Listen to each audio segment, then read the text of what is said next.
Bismillahirrahmanirrahim. Elhamdülillah ve salatu ve selamu ala Resulillah. Amma ba'd. Adam balası bu dünyada жақшы, тынч, жашаганды жақшы көрөт. Бактылуу жашоону жақшы көрөт. Бардыгыбыздын каалообуз ошо. Үйүңдө да үйүң тынч болсо, айылың тынч болсо, өлкөң тынч болсо. Бирок бул нерсеге жетиш үчүн адам эч качан кайдыгерлик менен жетпейт бул нерсеге. Кайдыгерлик дегени болуп аткан туура эмес ишти карап, көрүп туруп, унчукпай өтүп кетүү менен биз эч качан тынч жашоого жетишпейбиз. Себеби күнөө ар бир адамдын күнөөсү өзүнө жазылат. Бирок кээ бир күнөөлөр бар, алар жалпы адамзаттын жашоосуна таасир этет да. Мисалы зулумдук кылган адамдын таасири Абу Хурайра радияллаху анху айтат, жада калса ийинде жаткан куш дагы адамдын зулумунун себебинен өлүп калышы мүмкүн деп. Табиятка дагы терс таасирин көрсөтөт. Зулум, күнөө, кайдыгерлик. Муса алейхисаламдын доорунда кургакчылык болду. Жамгыр жаабай калды. Жамгыр жаабады дегени бардыгы эле иш аракет кылып аткан, тиричилик кылгандын бардыгына таасир этпей койбойт жамгыр жаабай калгандыгы. Ошентип кыйынчылык жашоо башталды. Аллах Таала Муса пайгамбарга кабар жиберди, сенин коомуңда бир күнөө кылып жүргөн адам бар. Аябай көп убакыттан бери күнөө кылат. Ошол адамды чыгарып салсаңар араңардан, анан силерге жамгыр жаайт. Демек, бир күнөөкөрдүн таасири жалпы айылга дагы таасир этет. Эгер бир айыл күнөөкөр болсо, өлкөгө таасир этет. Бир өлкө күнөөкөр болуп Аллахка тоңмоюн болсо, жалпы адамзатка таасирин көргөзбөй койбойт экен. Ошентип Муса пайгамбар элге кабарды айтканда баякы адам туруп ичтен тобо кылып баштады. Алла, ушунча жылдан бери күнөө кылып келип атат элем, ушуну жакшырып келдиң эле. Бүгүн эми мен ачылып калып айыбым уят болбойн элдин арасында.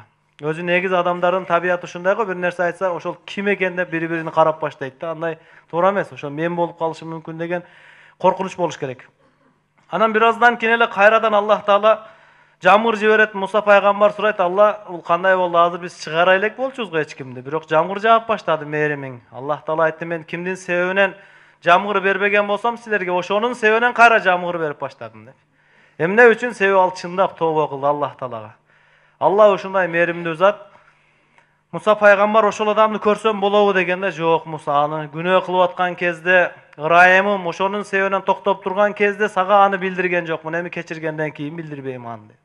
Алла ушундай мээримдүү зат. Ошол үчүн адам бул дүйнөдө бактылуу жашаш үчүн биринчи өзү жакшы жашаш керек, туура жашаш керек, башкаларга зулум бербеш керек, өзүнө дагы зулум кылбаш керек, жакшы жашоо менен жашаш керек. Андан кийин жакшы жашоо менен жашай албай жаткандарга кайдыгер карабай, аларга туура багытты көргөзгөнгө аракет кылыш керек. Мына ошону үйрөтүш үчүн пайгамбар жиберилген. Бизге Мухаммад пайгамбарыбыз саллаллаху алейхи ва саллям үммөткө мына ошону үйрөткөн бизге. Жакшылыкка чакырабыз, жамандыктан кайтарабыз, жалпы эл жакшы жашоодо болушу үчүн. Себеби бир хадисте келет, пайгамбарыбыз саллаллаху алейхи ва саллям айтат: "Ман ра'a минкум мункаран фалюгаййирху биядихи." Кайсы адам тыйылган ишти көрүп калса, аны колу менен кайтарсын, токтотсун. Фа ин лам ястати' фа билисаниhi, эгер колу менен өзгөртө албаса, токтото албаса, анда фа билисаниhi, тили менен айтып койсун. Фа ин лам ястати', эгерде ага дагы күчү жетпесе, тили менен дагы айтканга барбаса, колунан келбесе ушул иш, фа би калбихи, жүрөктөн ошону жаман деп билсин. Ва залика ад'афул иман, бул болсо эң төмөнкү деңгээлдеги иман. Мына ошол болуп аткан жаман ишти жүрөктөн жаман көрүп коюу. Эми бир жерде бирөө жаман иш кылып атса, күнөө иш кылса, бир мусулман менен бир мусулман уруша кетип, бирөө экинчисин жыга чапса, бул жакта отуруп алып кол чапканга эмне дейсиң? Аябай жакшы болду. Сонун болду, жакшы кылды деп ошого мактаган, ошо бирөөнүн зулумуна, күнөөсүнө разы болгон, күнөө жасаган адам менен бирдей тең болот күнөөдөчү. Ошол үчүн дагы бир хадисте пайгамбарыбыз саллаллаху алейхи ва саллям айтат: Ан Худайфа радияллаху анху анна набийя саллаллаху алейхи ва саллям кала: "Валлази нафси биядихи ла та'мурунна бил ма'руф ва ла танхаунна анил мункар, ау ла юшиканна Аллаху ан яб'аса алейкум азабан мин индихи." Аллахка ант берип айтамын, силер жакшылыкка чакырасыңар, жамандыктан кайтарасыңар. Эгер антпесеңер, жакында Аллах Таала өзү тараптан силерге азап жиберет. Кайдыгерликтин жазасы ушул. Унчукпай койсо, жалпы элге бирдей азап келет. Bunu Peygamberimiz sallallahu aleyhi ve sellem aytadi: "Summa latad'unnahu ve la yustajabu lakum." Tirmizi'de kelgen hadis. Anan Allah'a dua kılasыңар. Allah Taala'nın duаңарды kabul kılbay koyat. Dagı bir hadiste Peygamberimiz sallallahu aleyhi ve sellem aytadi: "İza ulimatil khati'atu fil ardi man shahidaha fakarihaha kana kaman ghaba anha." Yer betinde bir kata iş boldu. Bürö günөө jasadı. Anı bürö körüp kaldı dagı jüröktön jek gördü. Oşun toora emes kıldı. Kılbay ele koysa olmok. Toktotойн dese kolu menen küçü jetpeyt, tili menen aytkanga da küçü jetpeyt. Jüröktön jek görüp uşunu kılbay ele koygondo degen sezim bolsa kaman ghaba anha oşol jamanlıkka katışpaganda ele bolup kala beret. Oşo yerde güve bolup kalgan bolsa dele. Bunun karşısı "Waman ghaba anha faradiyaha." Kim oşol jaman işke katışpay turup birok razı bolsa.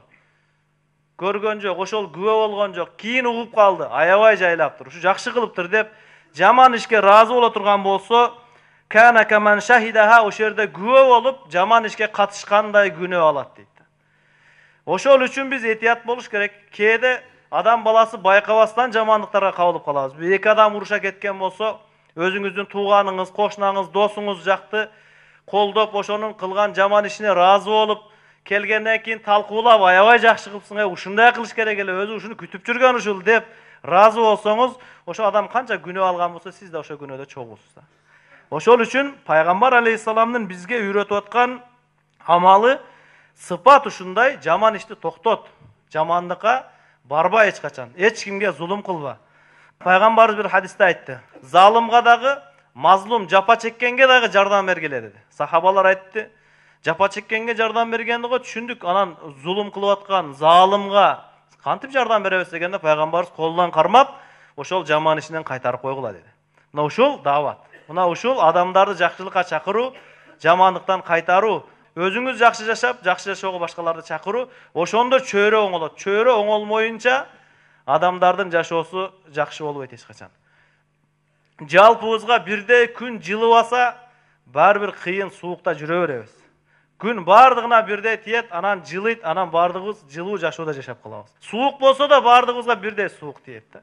Баарыбыз бирдей жылуу кийин. Ошондой эле Аллах Тааланын мээрими, Аллах Тааланын жакшылыктары кайсыл коомго түшөт, кайсыл коомдун жакшылары жамандардан көбүрөөк болсо. Жакшылары жамандардан көбүрөөк болуш үчүн отуруп алып эле 2 рекет намаз окуй, Алла элибиз оңолуп калса экен деп отура берген менен оңолбойт аны мененчи. Ал үчүн басып чыгасыз дагы, оңолбой аткандарды оңолуу жолуна чакырабыз. Убактыңызды бөлөсүз, жаныңызды курбанчылык кыласыз, малыңызды курбанчылык кыласыз. Аллах Таала сизди жакшылыкка себеп кылат, андан кийин бул дүйнө акыретте бактылуу болгонго мүмкүнчүлүк болот. Ошондуктан бизге жаккан нерселер Аллах Тааланын алдында, бирок Аллага жага турган нерселер бизде бар. Мына ошолордун бириси башкаларга жакшылык жеткирүү, дайыма сизден башкаларга пайда жеткирүү. Эгер пайда жеткире албасаңыз, анчалык жөндө мүмкүнчүлүк жок болсо, эч болбосо зыян жеткирбей жашасак Аллахка жагабыз иншалла.